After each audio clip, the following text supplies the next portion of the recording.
Hello student, कैसे हो आप सब। मेरा नाम है रविकांत और स्वागत है आपका एक और वीडियो में जिसका चैप्टर का नाम है केमिकल काइनेटिक्स। ये वन शॉट देखने वाले हैं हम लोग और पूरा थ्योरी के साथ इसको देखेंगे। आपसे एक रिक्वेस्ट है कि इस थ्योरी को पढ़ने के बाद नंबर ऑफ क्वेश्चन जरूर लगाएं, न्यूमेरिकल्स। इसमें मैं सारे आपको कॉन्सेप्ट क्लियर करा दूंगा। तो आपसे एक ही रिक्वेस्ट है कि मैक्सिमम से मैक्सिमम क्वेश्चन लगाने की कोशिश करें आप, और कोशिश करें कि मेरे साथ साथ आप नोट्स भी बनाएं। तो देखिए, केमिकल काइनेटिक्स का मतलब क्या होता है। सबसे पहला नंबर, केमिकल काइनेटिक्स का मतलब क्या होता है। केमिकल काइनेटिक्स में हम लोग रिएक्शंस के रेट को हम लोग पता करते हैं, ठीक है। इसमें हम लोग जितने भी कॉन्सेप्ट होंगे, इसके जितने भी कॉन्सेप्ट होंगे, उस सारे रिएक्शंस के रेट को, कितने स्पीड से रिएक्शंस हो रहा है उसको हम लोग देख रहे होंगे, और कितना टाइम में कंप्लीट हो रहा है ये हम लोग देखेंगे। तो ये नीट पॉइंट ऑफ व्यू से बहुत ही इंपॉर्टेंट चैप्टर है, ठीक है। अब रिएक्शंस जो होते हैं, कुछ रिएक्शंस बहुत ही फास्ट हो जाते हैं, with in a second reactions complete हो जाते हैं। कुछ रिएक्शंस होते हैं जिनके रेट को हम लोग मेजर कर सकते हैं, और कुछ ऐसे रिएक्शंस होते हैं जो बहुत ही स्लो होते हैं, जैसे रस्टिंग ऑफ आयरन, ठीक है। इनमें रेट हम लोग डिफाइन नहीं कर सकते हैं। तो पहला जो फास्ट रिएक्शंस होते हैं वो 1 या 2 सेकंड में कंप्लीट हो जाते हैं, तो उनको हम लोग रेट को डिफाइन नहीं कर सकते हैं। मॉडरेट रिएक्शन में हम लोग इस चैप्टर में मॉडरेट रिएक्शंस के बारे में डिस्कस करेंगे।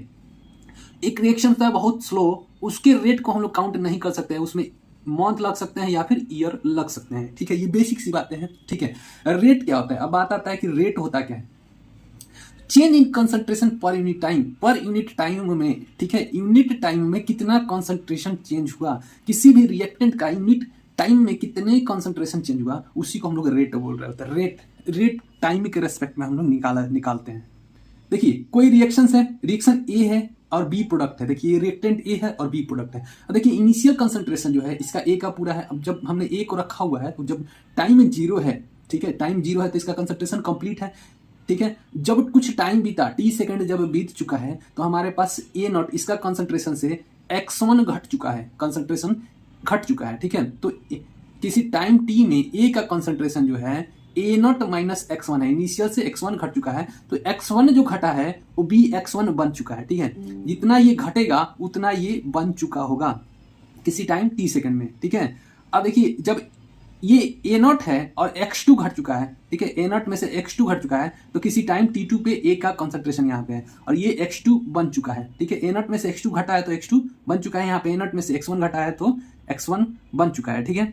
अब ये t2 सेकंड पे है। अब रेट अगर पता करना है, ठीक है, तो CF कंसंट्रेशन फाइनल जो होगा उसमें से इनिशियल कंसंट्रेशन को घटाएंगे और फिर फाइनल टाइम में से इनिशियल टाइम को घटाएंगे। जैसे यहाँ पर आप देख सकते हैं, तो यहाँ पर अभी क्या है, AT1 है, यहाँ पे फाइनल ये है और ये इनिशियल, इसको इनिशियल मानेंगे, ठीक है। इस दोनों के केस में ये इनिशियल होगा और ये फाइनल होगा। तो आप यहाँ पे रख के कंसंट्रेशन फाइनल माइनस इनिशियल और time final minus time initial रख के रेट हम पता कर सकते हैं, ठीक है।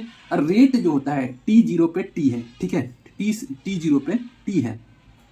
तो यहाँ पर देखिए AT1 माइनस ए नॉट, ठीक है, AT1 minus A not, T1 minus 0, ठीक है, ये अपना रेट आ जाएगा। तो T1 यहाँ पर T1 क्या है, T1 0 है, ठीक है, फाइनल टाइम T आया है, ठीक है, इनिशियल टाइम 0 है और फाइनल टाइम T1 आया है।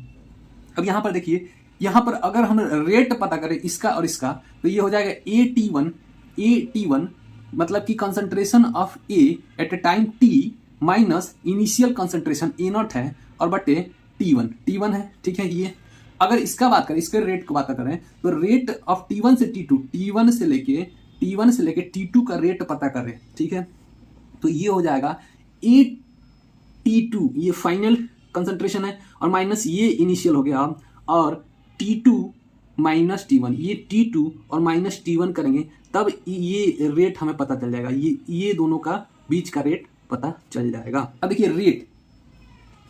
रेट जो होता है, एक होता है एवरेज रेट और दूसरा होता है इंस्टेंटेनियस रेट। एवरेज रेट क्या होता है, rate measured at large time interval. जब टाइम इंटरवल लार्ज होगा तो उस रेट को हम लोग बोलते हैं एवरेज रेट, और जब इंस्टेंटेनियस रेट होगा तो टाइम बहुत ही स्मॉल होगा। देखिए, यहाँ पर कॉन्सेंट्रेशन है ये और ये अपना टाइम है।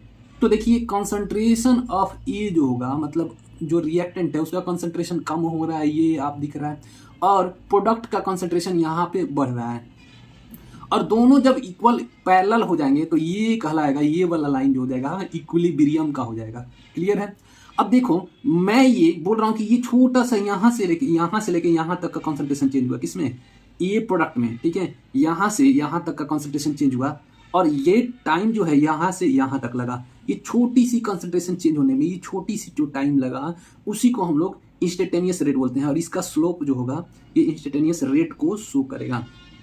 अब मैं बोलूँ कि एवरेज रेट क्या है, तो ये मान लो ये टाइम है और ये टाइम है और ये कंसंट्रेशन है और ये कंसंट्रेशन है, तो ये यहाँ से यहाँ तक कंसंट्रेशन बढ़ने में, इस प्रोडक्ट के बनने में यहाँ से जो यहाँ तक का टाइम लगा वो हो जाएगा एवरेज टाइम। ठीक है, तो ये लार्ज टाइम इंटरवल है, कंसंट्रेशन भी ज़्यादा बढ़ा है। स्मॉल टाइम इंटरवल में कंसंट्रेशन का चेंजेस बहुत कम होगा। देखो यहाँ पे इसी बेसिस पे हम लोग इंस्टेंटेनियस रेट और एवरेज रेट को डिफाइन करेंगे।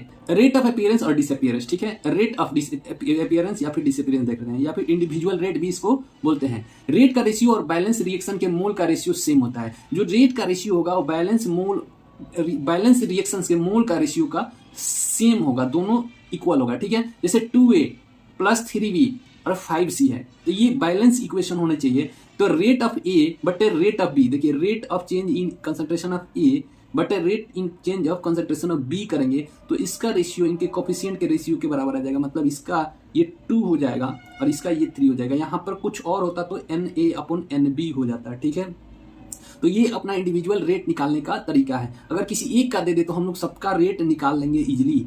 ठीक है, तो यहाँ पर ए के रेट और सी के रेट, ठीक है, तो ये फॉर्मेशन का रेट है और ये डिसअपीयरेंस का रेट है। तो ये NA/NC यानी कि 2 और बटे ये हो जाएगा A, तो यहाँ हो जाएगा 5। ठीक है, C का कोफिशिएंट कितना है? 5 है। ठीक है, ये 5 होगा। क्लियर है? तो ऐसे करके आप निकाल सकते हो। बहुत सारे क्वेश्चन इस पे पूछे जाते हैं। अब माने नीट एग्जाम में बहुत सारे प्रीवियस ईयर आप उठा के बनाओगे तो इससे पूछे जाते हैं। एक का किसी का कंसंट्रेशन चेंज दे देगा, इसका पूछ लेगा, या फिर इसका चेंज दे देगा, इसका पूछ लेगा। ऐसे करके आपसे बहुत सारे क्वेश्चन इस पे पूछे जाएंगे। तो उम्मीद है आप इजीली कर जाओगे। अब देखिए रेट ऑफ रिएक्शंस और रेट ऑफ प्रोडक्ट पर मोल चेंज। ठीक है, रेट ऑफ रिएक्टेंट और रेट ऑफ प्रोडक्ट पर मोल चेंज को हम लोग बोलते हैं रेट ऑफ रिएक्शन। ठीक है, रेट ऑफ रिएक्टेंट या फिर रेट ऑफ प्रोडक्ट के पर मोल चेंज को हम लोग बोलते हैं रेट ऑफ रिएक्शन। देखिए 2A + B है, कोई रिएक्शन है और बन रहा है क्या? 3C। तो देखिए रेट ऑफ ए जो होगा वो माइनस ऑफ रेट बी के इक्वल नहीं होगा और minus of plus of rate C के इक्वल नहीं होगा। ठीक है, इंडिविजुअल रेट कभी एक दूसरे के इक्वल नहीं हो सकते हैं। ठीक है, अब इक्वल कैसे होंगे तो ये हम लोग आगे देखेंगे। यहाँ पर देखिए, यहाँ पर मैंने प्लस लगाया हुआ है, यहाँ पे दोनों पे माइनस लगा हुआ है। तो देखिएगा ये टाइम के साथ ये डिक्रीज होगा और ये भी टाइम के साथ डिक्रीज होगा, इसलिए इसमें नेगेटिव साइन लगेगा। कभी भी रिएक्टेंट का रेट जो होगा वो नेगेटिव साइन के साथ आता है, जब प्रोडक्ट का रेट आएगा तो पॉजिटिव साइन के साथ आएगा। ठीक है, अब देखिए रेट ऑफ ए जो होगा 2 mole of A dissociate in time interval. अब इस रिएक्शन के लिए टाइम इंटरवल सेम होगा। अब जो रेट ऑफ 2 मोल जो होगा डिसोसिएट होगा किसी टाइम इंटरवल में टी में। ठीक है, इसका जो मोल होगा 1 मोल डिसोसिएट होगा किसी टाइम इंटरवल टी में। तो सबके लिए टाइम इंटरवल तो सेम है, तो इसीलिए इनका रेट जो होगा अब आपस में इंडिविजुअल रेट इक्वल नहीं होगा। ठीक है, इसका 3 मोल बन रहे हैं किसी टाइम इंटरवल टी में, तो इसलिए इनका जो रेट का इंडिविजुअल रेट जो होगा आपस में इक्वल नहीं होंगे। देखिए रेट ऑफ रिएक्शन अगर निकालना हो तो इसके रेट से इसके कोफिशिएंट से डिवाइड कर देंगे, इसका रेट से इसके कोफिशिएंट को डिवाइड कर देंगे, इसके रेट से इसके कोफिशिएंट से डिवाइड कर देंगे, तो वो हमें मिल जाएगा रेट ऑफ रिएक्शंस, और ये अब आपस में बराबर होंगे। या फिर देखो ये 1/2 और ये RA को क्या लिख सकते हैं? DA/dt। ठीक है, इसको देखो माइनस dB/dt, इसका कोई कोफिशिएंट नहीं था तो यहाँ पे कोफिशिएंट नहीं लगा हुआ है। यहाँ पर कोफिशिएंट था 3, तो यहाँ पर हमने क्या लगाया है 1/3 dC/dt। क्लियर है? तो ये आपस में इक्वल होंगे। ये नेगेटिव साइन के साथ होगा, क्यों? क्योंकि टाइम के साथ ये इसका कंसंट्रेशन घट रहा है, इसलिए ये नेगेटिव साइन के साथ होगा। इसका कंसंट्रेशन बढ़ रहा है, इसलिए ये पॉजिटिव साइन के साथ होगा। क्लियर है? आगे बढ़ते हैं। अब देखिए रिएक्शन जो होते हैं 2 तरह के होते हैं, एक होता है एलिमेंट्री रिएक्शन और दूसरा होगा कॉम्प्लेक्स रिएक्शन। ठीक है, एक होगा एलिमेंट्री रिएक्शन, ये स्टेप पे डिपेंड करता है, कितने स्टेप ले रहे हैं हम लोग, कितने स्टेप में रिएक्शन कंप्लीट हो रहा है, उसके बेसिस पे हम लोग 2 कैटेगरी में डिवाइड कर दिए, elementary reaction, complex reaction. Completes in 1 step, एक स्टेप में अगर कंप्लीट हो जाते हो एलिमेंट्री रिएक्शन होगा। देखिए इसका एग्जांपल है SN2 रिएक्शन जो होता है ऑर्गेनिक केमिस्ट्री में। ठीक है, E2 रिएक्शन जो होता है ऑर्गेनिक केमिस्ट्री में, वो क्या हो जाएगा? एलिमेंट्री रिएक्शन हो जाएंगे। कॉम्प्लेक्स रिएक्शन कौन होगा? जिसमें एक से अधिक स्टेप लगे, एक ही स्टेप में कंप्लीट ना हो, एक से अधिक स्टेप में कंप्लीट होगा उसको बोलते हैं हम लोग क्या, कॉम्प्लेक्स रिएक्शन। जैसे SN1 रिएक्शन सोच होता है, जो SN1 हम लोग का ऑर्गेनिक में देखने को मिलता है वो क्या है, कॉम्प्लेक्स रिएक्शन है। E1 रिएक्शन है, क्या है, कॉम्प्लेक्स रिएक्शन है। इसके बीच में इंटरमीडिएट फॉर्म होंगे, मतलब कि रिएक्शन बीच में रुकेगा, इंटरमीडिएट फॉर्म होगा, फिर आगे बढ़ेगा, ठीक है। इसमें रिएक्शन रुकेगा नहीं। सपोज दैट कि मैं यहाँ से चला और सपोज अपने घर तक पहुंच गया बिना रुके, तो वो क्या हो जाएगा, एलिमेंट्री रिएक्शन। मैं यहाँ से चला और अपने घर तक पहुंच गया 2 किलोमीटर दूर, और वहां पे बीच में दो बार रुक गया, मतलब कि 2 स्टेप में हमने क्या किया, घर पहुंचा, तो वो क्या हो जाएगा, कॉम्प्लेक्स रिएक्शन हो जाएगा। क्लियर है। इसमें इंटरमीडिएट बनेंगे ही बनेंगे, तभी एक से अधिक स्टेप को फॉलो हो रहा होगा। मॉलिक्यूलरिटी ऑफ रिएक्शन, देखिए मॉलिक्यूलरिटी ऑफ रिएक्शन क्या होता है, तो total number of species which collides simultaneously in elementary reaction. Elementary reaction के लिए डिफाइन होगा, मॉलिक्यूलरिटी हमेशा एलिमेंट्री रिएक्शन के लिए डिफाइन होगा। और जितने मॉलिक्यूल्स एक बार में कोलाइड हो रहे होंगे, किसी भी रिएक्शन में एक साथ मॉलिक्यूल्स कोलाइड होंगे किसी नए सब्सटेंस को बनाने के लिए, उसी को बोलते हैं मॉलिक्यूलरिटी ऑफ रिएक्शन। अब देखिए SN2 का फुल फॉर्म क्या होता है, by molecular nucleic substitution reaction, ठीक है। इसमें SN2 में 2 मॉलिक्यूलरिटी होता है। SN2 का कितना मॉलिक्यूलरिटी होगा, 2। ये ऑर्गेनिक में पूछे जाएंगे आपसे, ठीक है। मॉलिक्यूलरिटी जब भी डिफाइन होगा तो एलिमेंट्री रिएक्शंस के लिए डिफाइन होगा, और ये फ्रैक्शनल या फिर जीरो या फिर नेगेटिव नहीं हो सकता है। मॉलिक्यूलरिटी हमें कभी भी फ्रैक्शनल, जीरो, नेगेटिव नहीं हो सकता है, ठीक है। मॉलिक्यूलरिटी पॉसिबल जो होगा मैक्सिमम 3 हो सकता है। मॉलिक्यूलरिटी कितने पॉसिबल हो सकता है, 3 से अधिक नहीं हो सकता है। 1 2 3 मैक्सिमम 3 मॉलिक्यूल्स आपस में एक साथ कोलाइड करके, एक साथ एक ही समय पे कोलाइड करके नए सब्सटेंस को बना रहे होंगे एलिमेंट्री रिएक्शंस में, ठीक है। ये एक थ्योरेटिकल वैल्यू है, ये एक थ्योरेटिकल वैल्यू है, और हम लोग इसको काउंट करके लिख सकते हैं, ठीक है। मॉलिक्यूलरिटी जो होगा कोफिशिएंट सम ऑफ रिएक्टेंट्स के बराबर होगा। देखिए मॉलिक्यूलरिटी जो होगा, मॉलिक्यूलरिटी किसी भी रिएक्शंस का, एलिमेंट्री रिएक्शंस का मॉलिक्यूलरिटी जब भी पता करना हो तो हम उसके कोफिशिएंट को, रिएक्टेंट के कोफिशिएंट को सम कर लेंगे तो हमें मॉलिक्यूलरिटी मिल जाएगा। अब देखिए ऑर्डर ऑफ रिएक्शन, देखिए कोई रिएक्शन है जिसका कोफिशिएंट x है, ये YB, ठीक है, प्रोडक्ट बना P, ठीक है। अब देखिए रेट ऑफ रिएक्शन जो होगा वो K × AT, ये रेट लॉ एक्सप्रेशन है, ठीक है। तो रेट ऑफ रिएक्शन जो होगा K, ये क्या है, रेट कांस्टेंट है, ठीक है। और AT, इस A का किसी टाइम T में कॉन्सेंट्रेशन, ये टर्म क्या दिखा रहा है, ये जो ब्रैकेट आपको दिखा रहा है ये कॉन्सेंट्रेशन टर्म को दिखा रहा है, ठीक है। तो इसका रेट अगर निकालना हो, इसी रिएक्शन का रेट निकालना हो तो K, ये रेट कांस्टेंट है, AT का पावर x, और ये B concentration B at time T, ठीक है, ये का पावर y हो जाएगा, ठीक है। ये इसी को बोलते हैं रेट लॉ एक्सप्रेशन। अब देखिए इसका ऑर्डर निकालना है तो देखिए x + y कर देंगे तो हमें ऑर्डर मिल जाएगा। देखिए ऑर्डर जो होगा एक्सपेरिमेंटल क्वांटिटी है, ठीक है। तो ये x इस x के बराबर हो भी सकता है और ये x इसके बराबर नहीं भी हो सकता है, y इसके बराबर हो सकता है और नहीं भी हो सकता है, ठीक है। तो ये ऑर्डर जो होगा, ऑर्डर ऑफ रिएक्शन, ये एक्सपेरिमेंटल क्वांटिटी होता है, लेकिन मॉलिक्यूलरिटी थ्योरेटिकल क्वांटिटी होता है, ठीक है। ये फ्रैक्शनल हो सकता है, जीरो हो सकता है, नेगेटिव हो सकता है। इंडिविजुअल ऑर्डर जो होगा नेगेटिव होता है, ठीक है। तो नेगेटिव उस केस में कब होगा, जब इंडिविजुअल ऑर्डर हम लोग निकालेंगे तो उस केस में ये नेगेटिव होगा, क्या, order of reaction.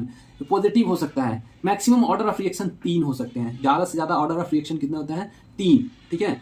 Order of reaction molecularity of reactions के बराबर होंगे। मॉलिक्यूलरिटी ऑफ रिएक्शंस के बराबर होंगे किस केस में, एलिमेंट्री रिएक्शंस के केस में। कॉम्प्लेक्स रिएक्शंस के केस में हम लोग इसके काउंट नहीं कर सकते हैं क्योंकि उसमें इंटरमीडिएट का फॉर्मेशन हो रहा होता है। अब देखिए कोई रिएक्शन है, ठीक है, NaP प्रोडक्ट बना। रेट ऑफ रिएक्शन अगर पता करना है तो रेट कांस्टेंट से मल्टीप्लाई कर देंगे, at concentration of A at a time T का पावर x करेंगे, ठीक है। तो ये मिल जाएगा हमें रेट ऑफ रिएक्शन। इस रिएक्शन का रेट निकालना हो तो K रिएक्शन कांस्टेंट, ठीक है, रेट कांस्टेंट, और AT क्यों लिख रहे हैं, तो concentration of A at a time T, ठीक है, का पावर x। इसका इनिशियल कंसंट्रेशन हम लोग नहीं लेंगे। अब केस फर्स्ट देखते हैं, अगर x 0 होगा तो 0 ऑर्डर रिएक्शन हो जाएगा, ठीक है। और रेट ऑफ रिएक्शन जो होगा K के बराबर होगा। रेट जो होगा रेट कांस्टेंट के बराबर होगा, यानी कि रेट हमेशा कांस्टेंट होगा। ये जब 0 हो जाएगा, x 0 हो जाएगा तो रेट जो होगा वो कांस्टेंट होगा, कभी चेंज नहीं होगा। देखिए केस 2, जब x 1 हो जाएगा तो रेट ऑफ रिएक्शन जो होगा KAT का पावर n, ठीक है। x क्या हो गया, 1 हो गया, तो हमने क्या रखा यहाँ पे 1, तो KAT का पावर 1। अब देखिए rate of reaction directly proportional हो गया concentration of A at a time T, ठीक है। तो ये डायरेक्टली प्रोपोर्शनल हो गया। अब देखिए चेंज, जो रेट का चेंज होगा वो कंसंट्रेशन का चेंज के बराबर होगा। रेट 2 गुना होगा तो कंसंट्रेशन भी 2 गुना हो जाएगा क्योंकि डायरेक्टली प्रोपोर्शनल है। अब देखिए कोई रिएक्शन है NaB बना, ठीक है। अब न्यू रेट पता करना है हमने। हम कंसंट्रेशन यहाँ पे क्या कर रहे हैं, बढ़ा रहे हैं। ये x क्या है, कंसंट्रेशन है, x टाइम कंसंट्रेशन है। तो हमें न्यू जो रेट मिल चाहिए वो हम इस तरह से निकाल सकते हैं। जो x जितना टाइम कंसंट्रेशन बना दिया, 3 गुना, 2 गुना, 4 गुना, 5 गुना कंसंट्रेशन बढ़ा दिया, तो 4 का पावर n लिख देंगे। 2 गुना बढ़ाया तो 2 का पावर n लिख देंगे, और जो ओल्ड रेट है उसको लिख देंगे, तो हमें न्यू रेट मिल जाएगा, ठीक है। और n क्या है, ऑर्डर ऑफ रिएक्शन। ये n जो शो हो रहा है ये क्या है, ऑर्डर ऑफ रिएक्शन। तो जो ओल्ड रेट होगा, जो न्यू रेट होगा, वो ओल्ड रेट के रेट इंटू x का पावर n के बराबर होगा, ठीक है।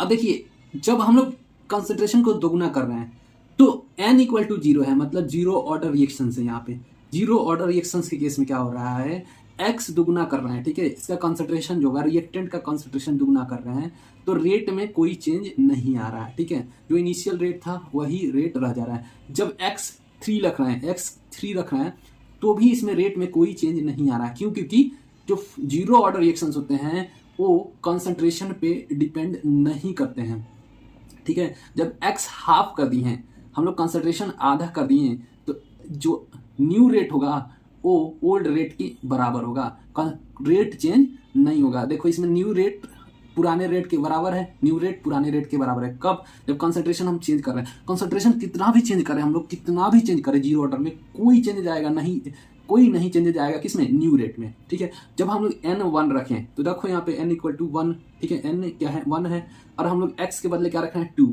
तो जो न्यू रेट आएगा अपना, ये फर्स्ट ऑर्डर रिएक्शन हो गया, और जो न्यू रेट आएगा 2r ओल्ड के बराबर आएगा, ठीक है। पुराने रेट के 2 गुना हो जाएगा। कब? जब हम लोग कंसंट्रेशन डबल करेंगे तब, n इक्वल टू 1 है। तो जब कंसंट्रेशन 3 गुना कर रहे हैं तो जो न्यू रेट आएगा वो 3 इंटू पुराने रेट के बराबर आएगा, क्लियर है।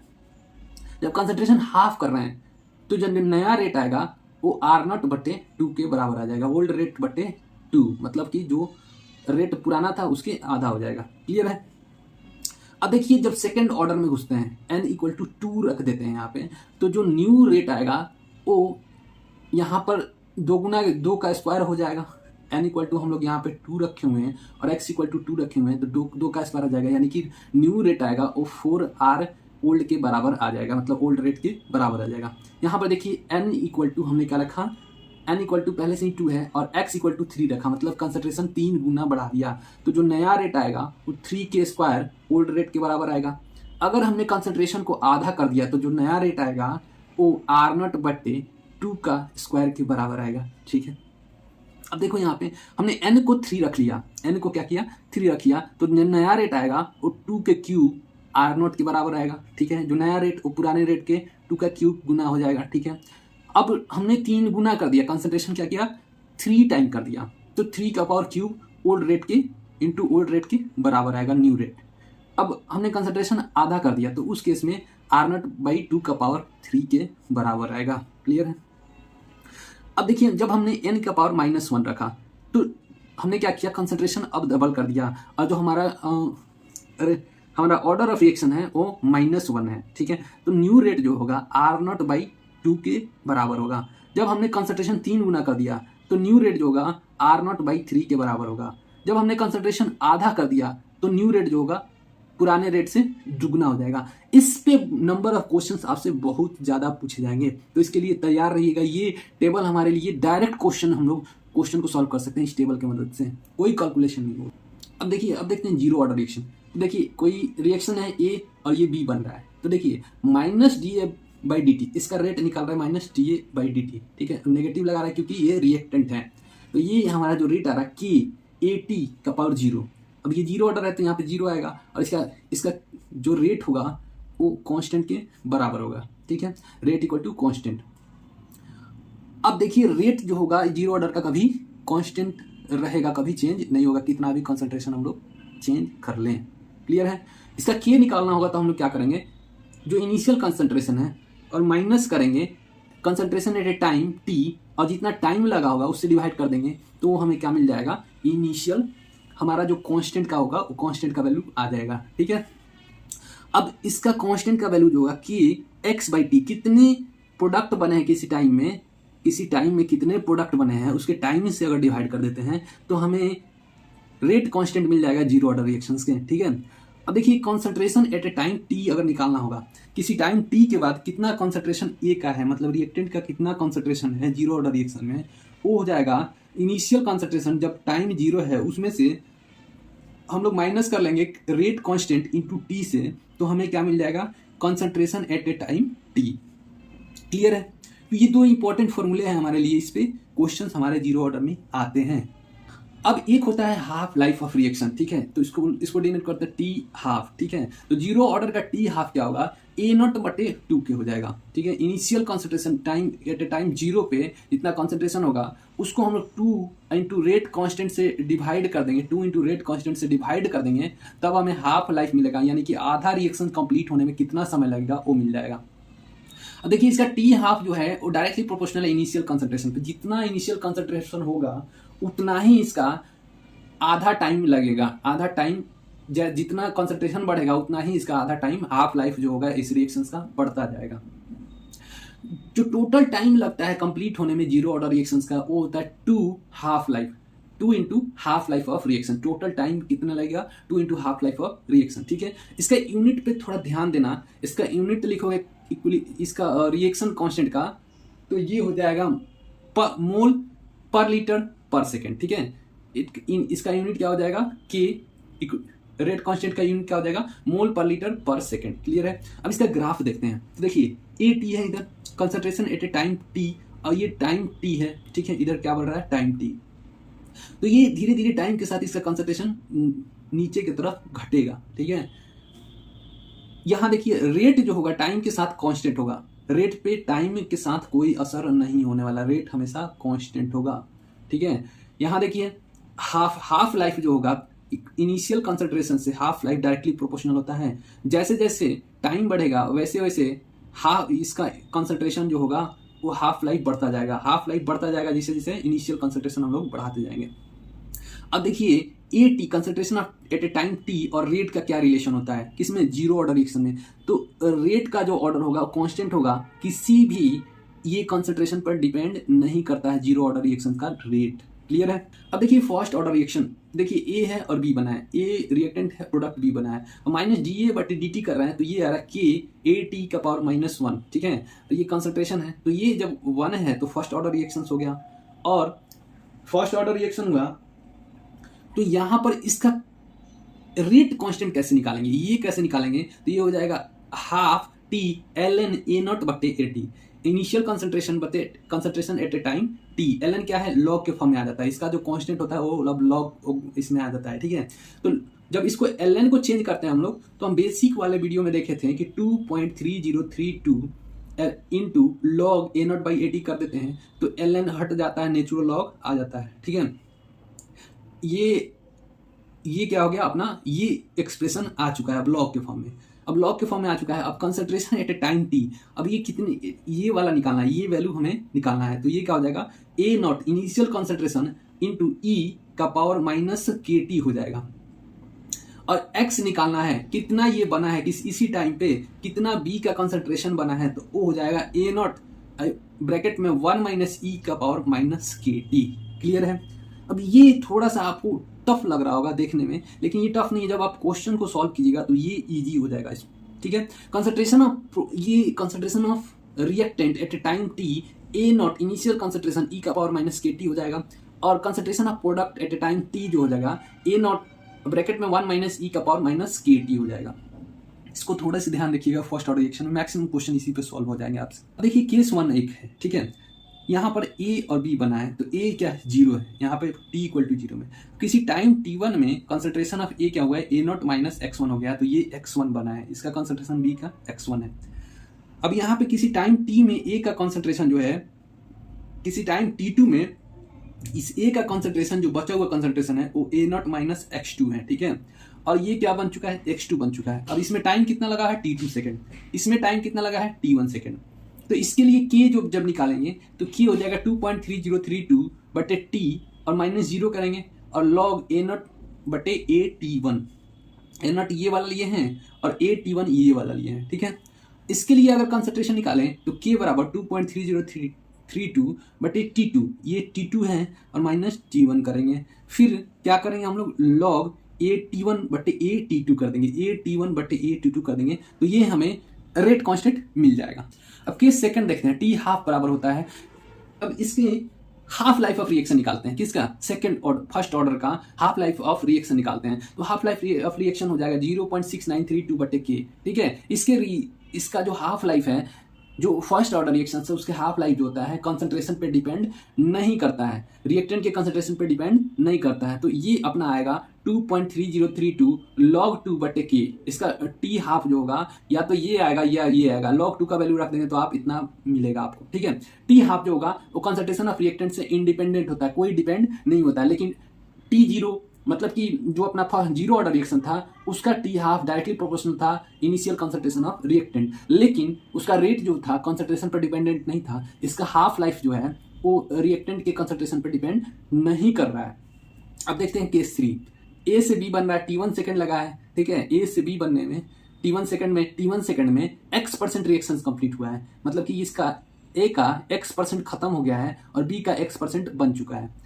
T2 सेकंड में Y% इसका खत्म हो चुका है और इसका Y% बन चुका है, मतलब Y% रिएक्शन कंप्लीट हो चुका है। तो ये दोनों में रिलेशन आप पता कीजिए, दोनों के टाइम में रिलेशन पता कीजिए। तो देखिए ये सेम रिएक्शंस के लिए फॉलो होगा, याद रखिएगा ये दोनों हमेशा सेम रिएक्शन के लिए फॉलो होगा। जब 1/T1 और ln 100/100 - x जब परसेंट के फॉर्म में होगा तो 100/100 - x1 करेंगे। यहाँ पर देखिए 1/T2 ln 100/100 - y करेंगे, ठीक है। तो ये हमें मिल जाएगा क्या, इसका परसेंट, इसका टाइम X% खत्म होने में कितना टाइम लगा है, Y% खत्म होने में कितना टाइम लगा है। तो आपसे क्वेश्चन में दे के पूछेगा कि T1 दे देगा, T1 दे के पूछेगा कि X% रिएक्शन कंप्लीट होने में T1 सेकंड लगा है, तो बताइए Y% रिएक्शन कंप्लीट होने में कितना टाइम लगेगा। तो आप T2 निकाल सकते हैं इजिली। और यहाँ पर ln लगा हुआ तो ln यहाँ पे आप चेंज कर सकते हैं, इसको लॉग में आप इजिली कर सकते हैं 2.303 से मल्टीप्लाई करके। अब देखिए फर्स्ट ऑर्डर रिएक्शन के लिए कुछ ऐसी चीजें हम देखते हैं जिससे हमें डायरेक्ट क्वेश्चन सॉल्व कर सकेंगे, ठीक है। तो देखिए कंसंट्रेशन ऑफ प्रोडक्ट है ये, और ये अपना क्या है, X कंसंट्रेशन ऑफ प्रोडक्ट है और ये कंसंट्रेशन ऑफ रिएक्टेंट है, ये टी हाफ है और ये टोटल टाइम कितना लग रहा है, ठीक है। देखिए 50% रिएक्शन कंप्लीट हो चुका है, आधा हो चुका है, कब, जब हम लोग टोटल टाइम हाफ लाइफ के बराबर लगा है, ठीक है। और 50% रिएक्टेंट प्रोडक्ट भी बन चुका है यहाँ पे, यानी कि आधा प्रोडक्ट बन चुका है, आधा प्रोडक्ट खत्म हुआ है। तो अब देखिए जब 25% रिएक्टेंट बचा है, 75% प्रोडक्ट बन चुका है, या फिर 3/4 प्रोडक्ट बन चुका है, कब, जब 1/4 रिएक्टेंट बचा है। तो और कितना हम लोग 2 हाफ लाइफ यहाँ पे चल चुके हैं। तीसरा हाफ लाइफ जब हम लोग चलेंगे तो रिएक्टेंट जो होगा 12.5% बचा होगा, या फिर 1/8 ऑफ रिएक्टेंट खत्म हो चुका होगा, बचा हुआ होगा, और ये जो बना हुआ होगा 87.5% बन चुका होगा प्रोडक्ट, या फिर 7/8 जो होगा वो प्रोडक्ट बन चुका होगा। अब हम लोग चौथा टी हाफ चलेंगे तो 6.25% बचा हुआ होगा, कौन, रिएक्टेंट, ठीक है। और 1/16 ऑफ रिएक्टेंट इनिशियल कंसंट्रेशन से 1/16 पार्ट बचा होगा रिएक्टेंट, लेकिन प्रोडक्ट जो होगा 93.75 बन चुका होगा परसेंट, या फिर 15/16 बन चुका होगा। अब जब हम लोग ये चलते जाएंगे तो 10th पार्ट चलेंगे, 10th हाफ लाइफ चलेंगे, तो जो हमारा प्रोडक्ट बन के आएगा वो 99.9% प्रोडक्ट बन चुका होगा, 0.01% बचा हुआ होगा, और जो हमारा जो कंसंट्रेशन जो फ्रैक्शनल पार्ट होगा वो 1/100 होगा, और जो प्रोडक्ट का फ्रैक्शनल पार्ट होगा वो 99/100 होगा, ठीक है। तो इससे आपसे डायरेक्ट क्वेश्चन पूछे जाएंगे और ये डायरेक्ट आप सॉल्व कर लेंगे। इसका ग्राफ देखते हैं फर्स्ट ऑर्डर रिएक्शन का। तो फर्स्ट ऑर्डर रिएक्शन का ग्राफ देखेंगे तो देखिए यहाँ पे log AT है और T है यहाँ पे, तो जो ये रिएक्शंस होगा वो नीचे की तरफ बनेगा, ठीक है, स्लोप नीचे की तरफ घटता हुआ होगा, और ये वाला जो दिख रहा है वो log A है, स्लोप जो होगा K/2.3032 होगा। अब जब आपको ये फॉर्मूला अगर याद होगा तो ये फॉर्मूला से आप इजीली बना लेंगे। देखिए कंसंट्रेशन और हाफ लाइफ में क्या, इनिशियल कंसंट्रेशन और हाफ लाइफ में क्या रिलेशन होता है, तो हाफ लाइफ पे कोई असर नहीं होता इनिशियल कंसंट्रेशन का, किसमें, फर्स्ट ऑर्डर रिएक्शंस में। प्रोडक्ट का और टाइम का जब ग्राफ बनाएंगे, प्रोडक्ट कितना बना है कितने टाइम में, तो ये स्ट्रेट लाइन ग्राफ बनेगा। अब देखते हैं first order reaction in term of partial pressure के टर्म में फर्स्ट ऑर्डर रिएक्शंस क्या होते हैं। देखिए P V equal to N R T होता है। सबसे पहले हम लोग यूनिवर्सल गैस कांस्टेंट देखते हैं, तो P V equal to N R T, ठीक है। अब पी भी को इधर लाएंगे तो एन बट्टे भी हो जाएगा और आर टी यानी कि सी आर टी। सी क्या है? कॉन्सेंट्रेशन, तो पी बराबर C R T. P directly proportional to C है यहाँ पे। पी देखो, पी आर टी को कांस्टेंट कर दें तो पी डायरेक्टली प्रोपोर्शनल टू किसके है? सी के, या फिर पी डायरेक्टली प्रोपोर्शनल है एन के, यानी कि इस एन के डायरेक्टली प्रोपोर्शनल होगा।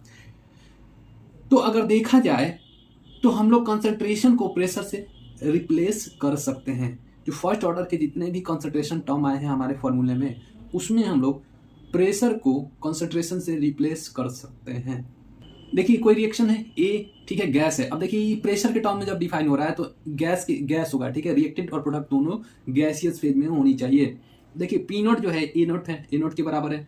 जब देखिए जब इनिशियल कंसंट्रेशन टाइम 0 है तो उस समय का कंसंट्रेशन में प्रेशर जो होगा पी नॉट के बराबर होगा, और यहाँ पर प्रोडक्ट का प्रेशर 0 होगा।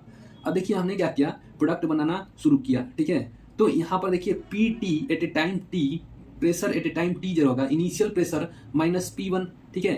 जितना P1 होगा उतना ही प्रेशर किसका होगा? प्रोडक्ट का होगा। जितना प्रेशर घटा होगा रिएक्टेंट में से उतना ही प्रोडक्ट का प्रेशर बढ़ा होगा, यानी कि P ATM P1 ATM बढ़ चुका है कितने सेकंड में? T1 सेकंड में। अब फॉर्मूला में हम लोग जहाँ पे कंसंट्रेशन रखे हुए थे वहाँ पे हम लोग क्या रख देंगे? P नॉट बटे PT रख देंगे, यानी कि जो इनिशियल प्रेशर था और जो pressure at a time T था वो रख देंगे, तो अब हमारा इजिली कॉन्स्टेंट निकल के आ जाएगा, ठीक है। तो यहाँ पे P नॉट जो है इनिशियल प्रेशर ऑफ रिएक्टेंट है और PT जो है pressure reactant after time T है। देखिए nth ऑर्डर ऑफ रिएक्शन, अब देखते हैं हम लोग nth ऑर्डर ऑफ रिएक्शंस, ठीक है। तो ये n a है, इसका a का कोफिशिएंट n है, ये प्रोडक्ट बना है b, तो रेट ऑफ रिएक्शन क्या हो जाएगा? k a का पावर a t का पावर n हो जाएगा, ठीक है। रेट लॉ एक्सप्रेशन तो ऐसे ही लिखते हैं, कंसंट्रेशन ऑफ a, ये जो कोफिशिएंट है उसके पावर लिख देते हैं, k से मल्टीप्लाई कर देते हैं, रेट ऑफ रिएक्शन मिल जाता है। अब देखिए इसका हम लोग फॉर्मूला क्या होता है, ठीक है। तो k बराबर 1n-1 इंटू टी, इसके k को निकालने का फॉर्मूला जो होता है n, ये n है और -1 कर देंगे इंटू टी करेंगे, और फिर ब्रैकेट में a का पावर a का t, a का concentration at a time t, और ब्रैकेट में करके n-1 कर देंगे और 1 बट्टे करके माइनस इसका 1 बट्टे a नॉट इनिशियल कंसंट्रेशन और n-1 कर देंगे, तो ये हमारा एक्सप्रेशन आ गया। और ये एप्लीकेबल कब होगा? जब n ग्रेटर देन 2 होगा या फिर इक्वल टू 2 होगा। अब आप किसी भी third order, fourth order, fifth order reactions को निकाल सकते हैं, लेकिन ऑर्डर कहाँ तक फॉलो होता है? 3 ऑर्डर तक ही फॉलो होता है, उससे नीचे फॉलो, उससे ज़्यादा फॉलो नहीं होता है। तो देखिए यहाँ पर n जो होगा ग्रेटर देन इक्वल टू 2 होगा, तो जब हम लोग n 2 रखें तो सेकंड ऑर्डर ऑफ रिएक्शंस हमें मिल गया। अब यहाँ पर 2 रखिए तो यहाँ पर 2 रखिए, इस n की जगह पे n जहाँ जहाँ आपको मिल रहा है वहाँ वहाँ आप 2 रखते जाइए, तो रेट लॉ एक्सप्रेशन जो आएगा हम लोग का वो आ जाएगा k a t का पावर 2, और इक्वली ये रेट कांस्टेंट निकालना होगा, तो ये जब हम लोग यहाँ पे 2 रखेंगे तो ये आ जाएगा 1 बटे टी, और ये हो जाएगा ब्रैकेट में 1 by A T minus 1 by A not, ठीक है।